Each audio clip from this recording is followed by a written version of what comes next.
feel devoted to not connecting with any of you in this speech. This is really awful and I hate it. It's hard enough to speak up when you have to ask someone to pass the mashed potatoes at the dinner table. Speaking of mashed potatoes, my vision of heaven used to be one with big clouds, which are actually potatoes. Where you walk and you never have to say pass the potatoes, because they're right there. But sometimes I do like talking. It's usually after my third coffee. One time early in my Buxton days, I was drinking a coffee, and in the black I saw my reflection. I almost dropped my cup.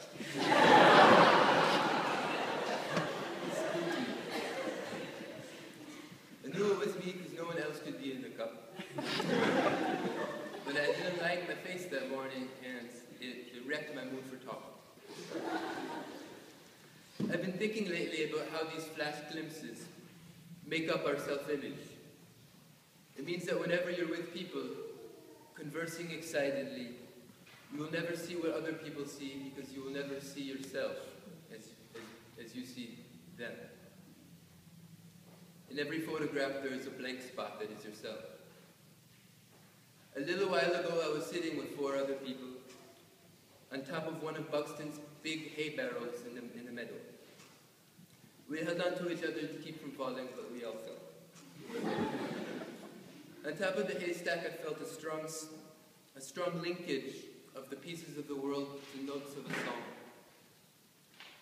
How do you speak your voice, whose tone you can't truly hear, into such a precisely arranged world?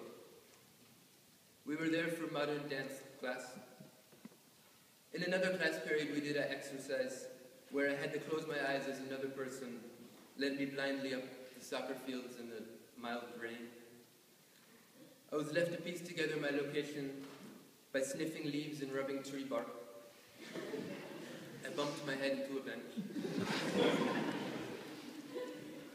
But when it was over, I saw my hands, and the sight of my veins affected me differently than they usually do.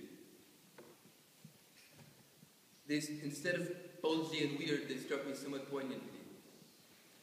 I found myself more able to let my thoughts pass without judgments, more able to look at dandelions as flowers, more able to experience the people around me with curiosity and not judgment. I think that if there is any way to settle your anxiety about your presence in a place, it's to keep looking at that place from different perspectives. Climb on every hay barrel, pour every crumb of dirt in your hair. If you need to trust that people will listen to you, you have to open your ears. If you want to trust that your mirror reflection is not all that you are, you need to see people 3-dimensionally. Buxton helped me because while at other places you can see 1,000 faces in one day, here you have to see each face 1,000 times.